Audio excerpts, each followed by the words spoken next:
Assalamualaikum warahmatullahi wabarakatuh. Yang terhormat dosen penguji uji kinerja PPG dalam jabatan kategori 2 tahun 2022. Perkenalkan, nama saya Adifta Henda Kuniatullah, mahasiswa PPG dalam jabatan kategori 2 LPTK Universitas Negeri Yogyakarta. Pada hari ini, Rabu, tanggal 14 Desember 2022, saya akan melaksanakan kegiatan praktek pembelajaran secara luring di SMA Puncak Darussalam. Model pembelajaran yang akan saya gunakan adalah model inquiry terbimbing pada materi unsur periode ketiga. Wassalamualaikum warahmatullahi wabarakatuh.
Assalamualaikum warahmatullahi wabarakatuh. Waalaikumsalam warahmatullahi wabarakatuh. Bagaimana kabarnya anak? Baik. Baik ya. Sebelum kita mulai pelajaran, Bapak minta tolong salah satu dari kalian untuk memimpin teman-temannya untuk berdoa. Siapa yang mau memimpin? Ridho, silakan Ridho. Sebelum pelajaran dimulai, mari kita membaca doa bersama-sama. Kita dimulai.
Terima kasih.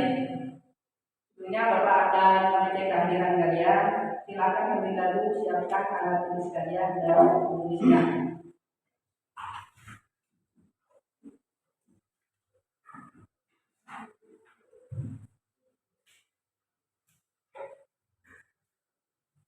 Yang Bapak panggil namanya silakan ajukan tangan ya, atau bilang hadir.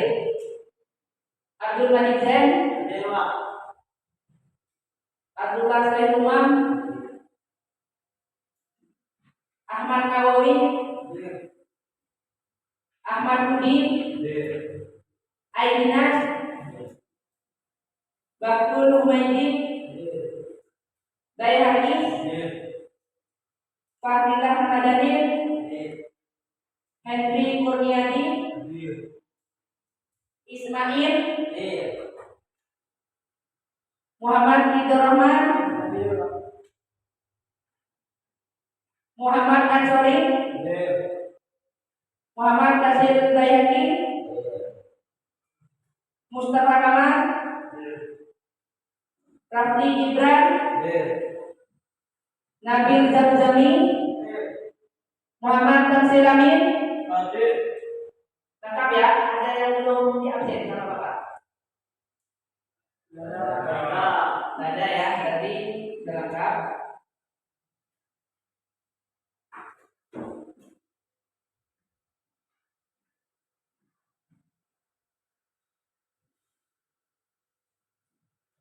Nah, masih semangat nggak? Sudah belajar? Sudah belum? Sudah ya. Materi hari ini materi apa? Ada yang tahu? Unsur periode ketiga. Kenapa kalian harus belajar unsur periode ketiga? Ada yang tahu?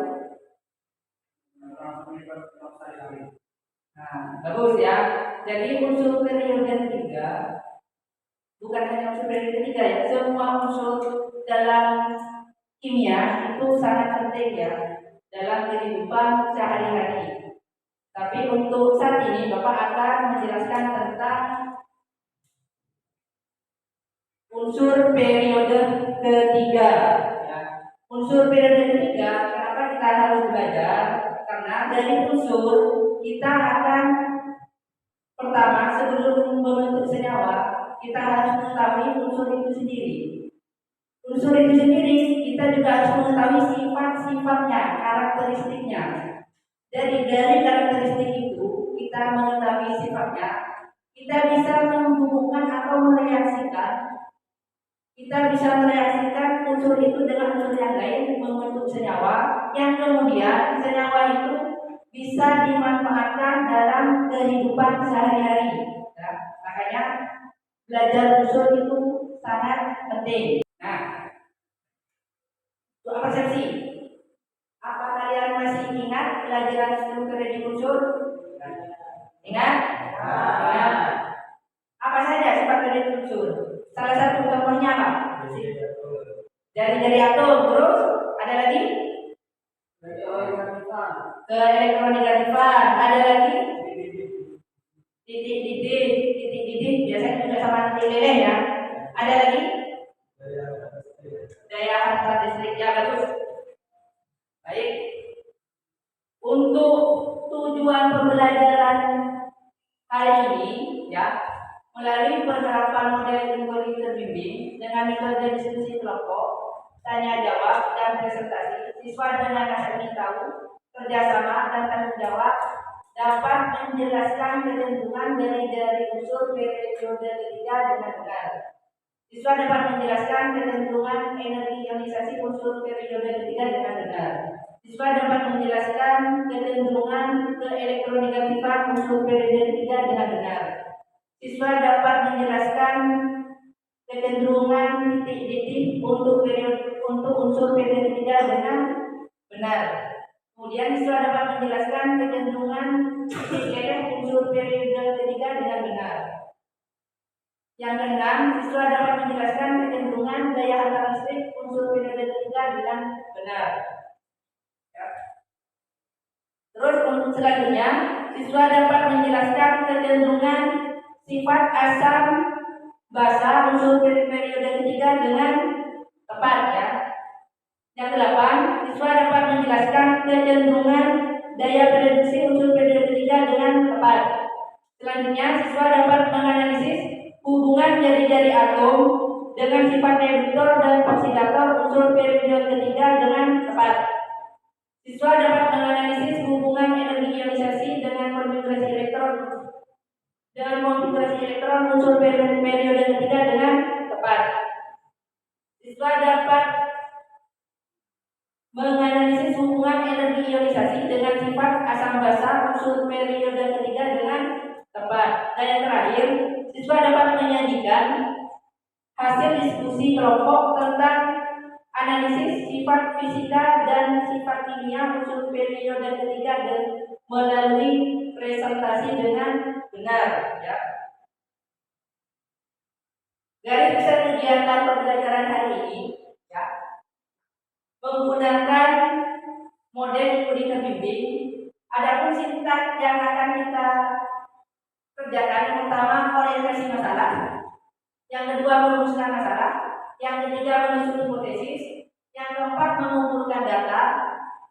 Yang kelima, menguji hipotesis dan kesimpulan. Ya, dari proses kegiatan itu, ya, nanti Bapak akan menilai dari aspek pengetahuan, sikap, dan keterampilan. Ya. Untuk pengetahuan, Bapak akan menilai pretest dan post-test kalian. Untuk penilaian sikap, Bapak akan menilai kerjasama, tanggung jawab, rasa ingin tahu kalian. Dan yang terakhir, untuk keterampilan, Bapak akan menilai proses diskusi dan presentasi kalian. Nah, untuk mengetahui pemahaman awal kalian, Bapak akan memberikan tes. Silakan kalian kerjakan. Silakan langsung dikerjakan ya. Jangan lupa kasih nama, tulis nama dan kelas kalian.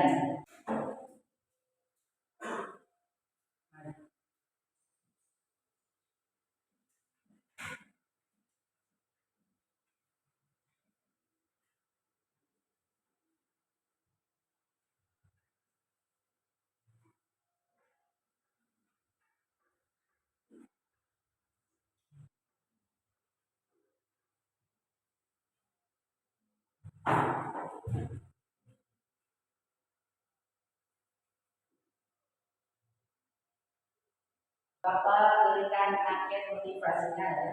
Lalu dikerjakan diisi.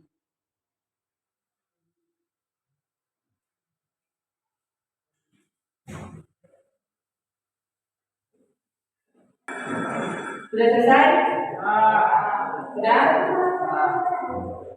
Bapak minta tolong yang siswa yang mengerjakan mengambil pekerjaannya yang di depan. Kumpulkan sekarang.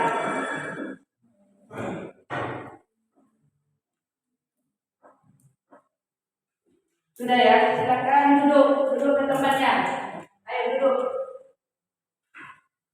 Nah, ini orientasi masalah. Perhatikan tabel sifat fisika berikut ya.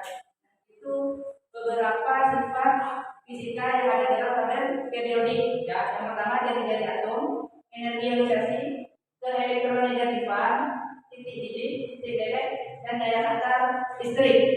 Ini tabel sifat kimia ya. Ada potensial reduksi standar dan sifat asam basa hidroksida ya. Duduk berkelompok sesuai dengan pembagian kelompok yang sudah Bapak bagi di depan. Bapak bagikan LKS-nya ya. Tiap kelompok satu LKS.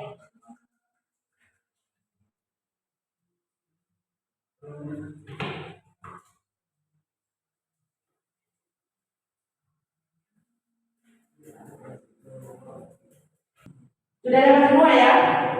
LKS-nya sudah dapat. Silakan kalian tulis nama kelompoknya dulu di depan. Silakan kalian buka LKS-nya ya. Buka di bagian rumusan masalah. Dari tabel yang sudah Bapak tampilkan di depan, ya, tabel sifat fisika dan sifat kimia. Coba sekarang kalian buat rumusan masalah berdasarkan tabel yang sudah Bapak tampilkan, ya. Silakan klik di bagian rumusan masalah.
Ada yang bisa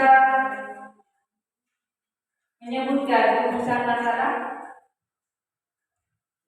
Ayo silakan. Ya, silakan kanan.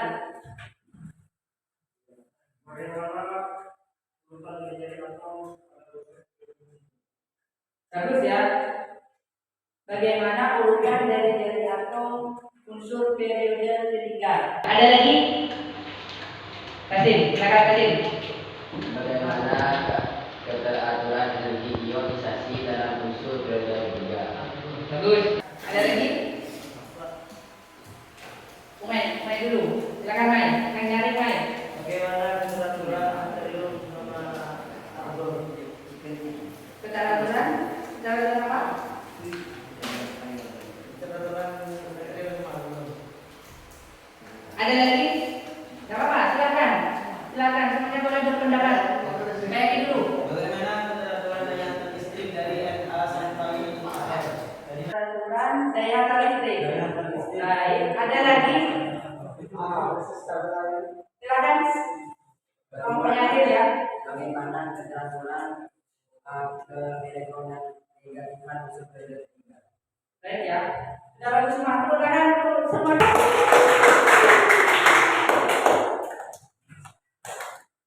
Kalau sudah, Bapak lanjutkan menyusun hipotesis ya. Silakan buat hipotesisnya. Letakkan di bagian hipotesis.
Lanjutkan ke data collection ya, mengumpulkan data.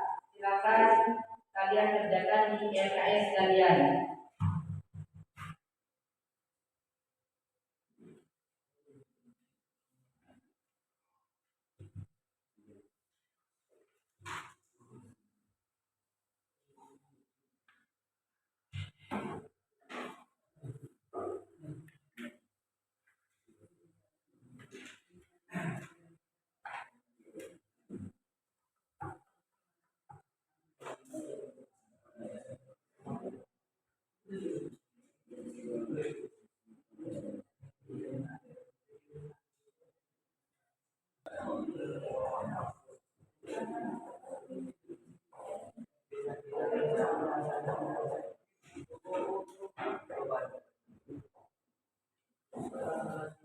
Sudah ya.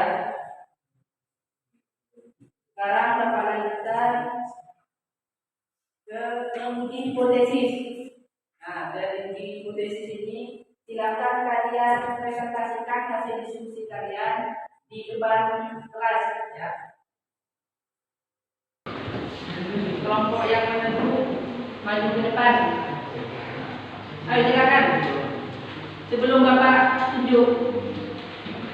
Ayo cepat. Iya ada Bapak. Minta tolong yang lain. Yang lain perhatikan temannya yang presentasi di depan. Semuanya menghadap ke papan. Sudah? Perhatikan temannya ya. Silakan. Bismillahirrahmanirrahim. Yang pertama, kecenderungan sifat reduksi unsur ketiga dari natrium hingga argon.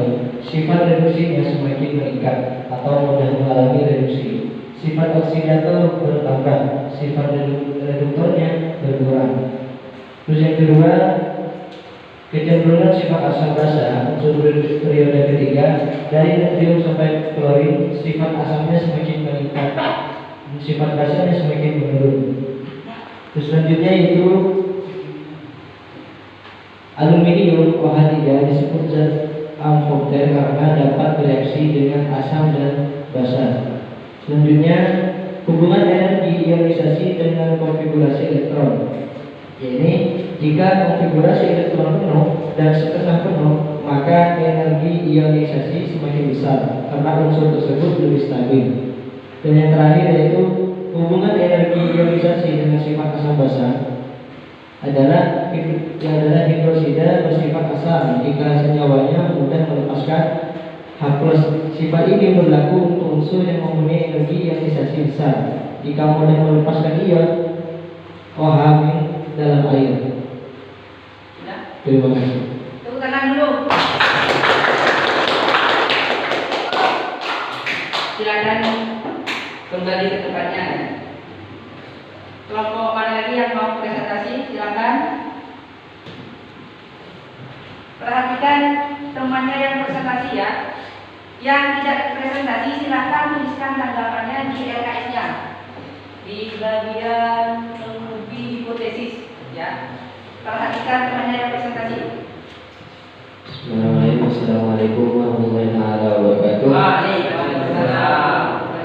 Baik, bagaimana kecenderungan jari-jari unsur periode ketiga adalah dari kiri ke kanan cenderung kecil, dan kecenderungan dari ionisasi unsur periode ketiga adalah dari ke kiri ke kanan cenderung besar. Mengapa ionisasi Mg kurang Al dan B kurang S? Jelas. Karena 12 Mg sama dengan 1S maka 2, 2S maka 2, 2P maka 6 dan 3S maka 2, 1 3 AR sama dengan 1S maka 2, 2S maka 2, 2P maka 6, 3S maka 2, 1P maka 2. Konflik Mg sudah penuh sedangkan AR tidak penuh. Kecenderungan dari ke elektronegatifan unsur periode ketiga adalah dari kiri ke kanan cenderung besar. Bagaimana kecenderungan titik titik dan leleh? Ialah titik titik dan leleh. Mengapa Si mempunyai titik titik dan leleh tinggi? Karena kekuatan ekvivalen Si sangat besar. Bagaimana kecenderungan daya listrik? DRNA-AN cenderung meningkat karena dapat menghantarkan arus listrik bersifat konduktor. PAN tidak dapat menghantarkan arus listrik bersifat isolator. Jari-jari atom dengan sifat reduktor dan oksidator ialah dari Na ke Ar, jari-jari atom semakin kecil sehingga semakin sulit untuk melepaskan E- dan semakin sulit teroksidasi. Jadi cukup. Kita kasih tangan dulu ya.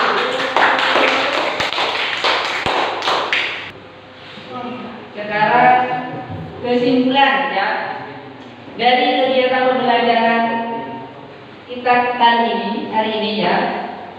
Apa yang dapat kalian simpulkan?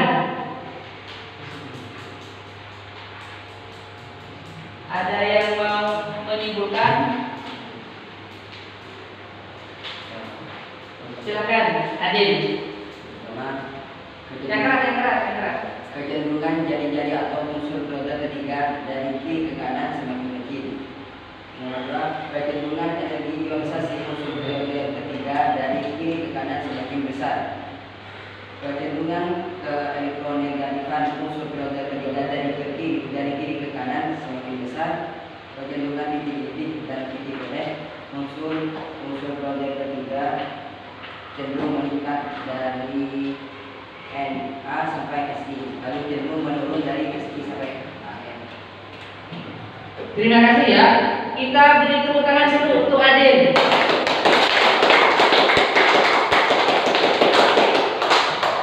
Perhatikan video yang Bapak putar ya.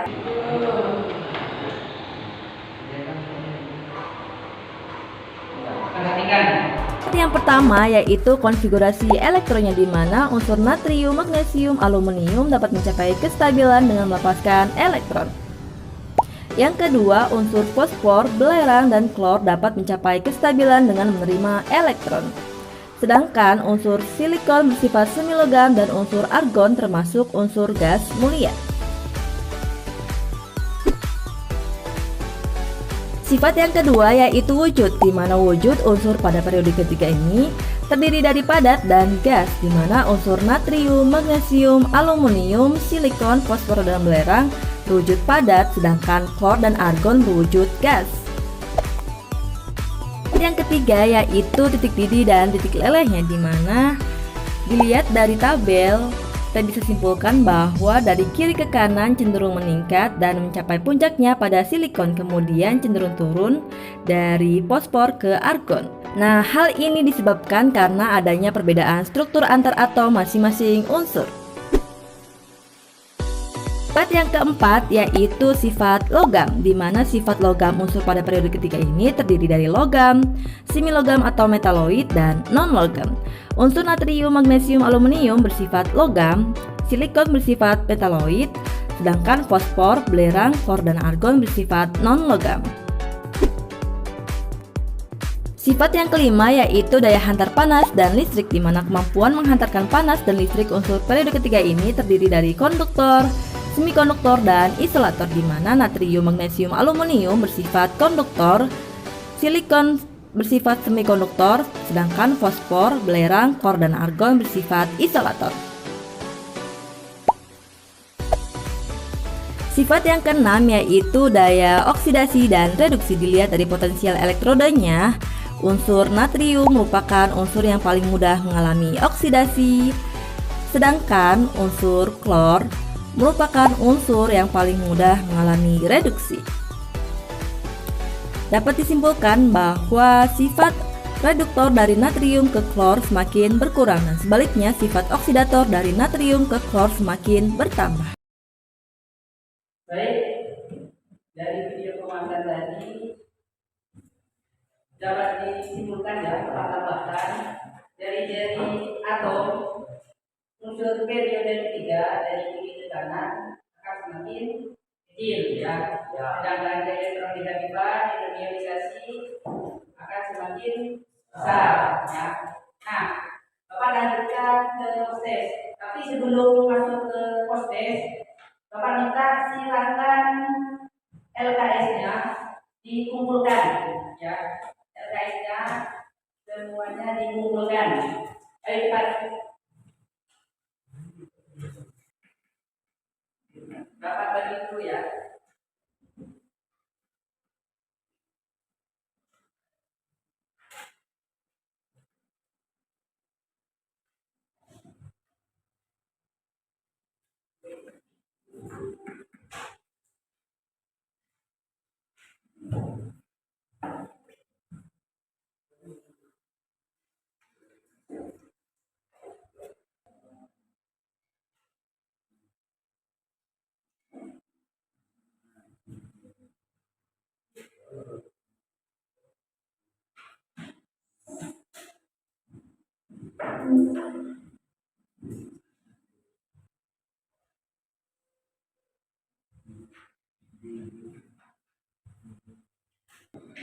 Satu menit lagi ya.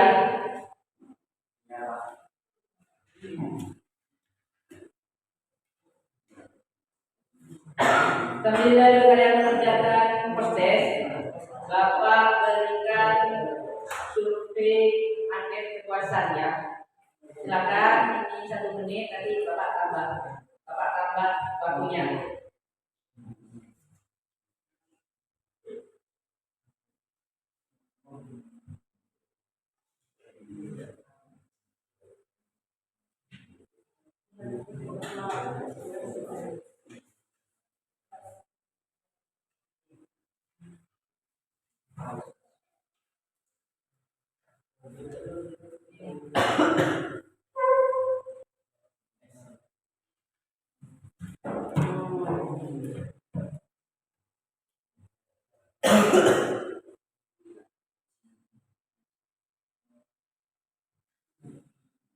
Posesnya minta tolong salah satu dari anggota kelompok untuk mengumpulkan ke depan.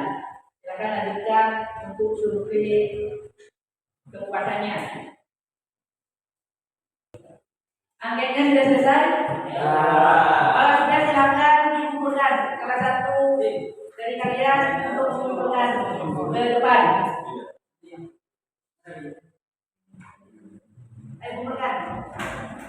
Angketnya dikumpulkan.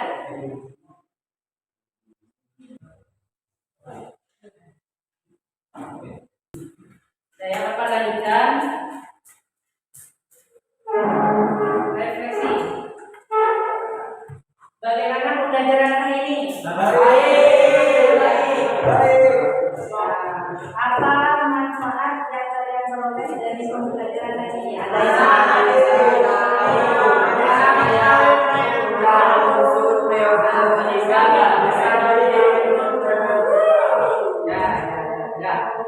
manfaatnya banyak ya. Kalau kita sudah mengetahui sifat dan karakteristik unsurnya, nanti kita bisa mereaksikan untuk membentuk satu senyawa. Nah, senyawa itu nanti bisa digunakan untuk manfaatnya bisa kita gunakan dalam kehidupan sehari-hari ya. Nah, dari tujuan pembelajaran yang banyak tadi, kira-kira semuanya sudah tercapai belum? Sudah. Tercapai ya? Sudah. Untuk tugas, kalian untuk tugas silakan kalian tulis di buku tugas kalian. Mengapa sifat logam unsur periode ketiga dari kiri ke kanan semakin berkurang? Jelaskan. Nah, untuk pertemuan berikutnya kalian pelajari kelimpahan, pembuatan dan manfaat unsur periode ketiga ya. Jadi pertemuan berikutnya ada 2 tugas. Yang pertama belajar mandiri kelimpahan, pembuatan manfaat unsur periode ketiga dan menjawab soal di buku tugas. Ya. Nah, karena pembelajaran sudah berakhir, Bapak minta tolong salah satu dari teman kalian tadi yang kedua, silakan pimpin teman-temannya untuk mengakhiri pelajaran. Baiklah, kita tutup pada kali ini dengan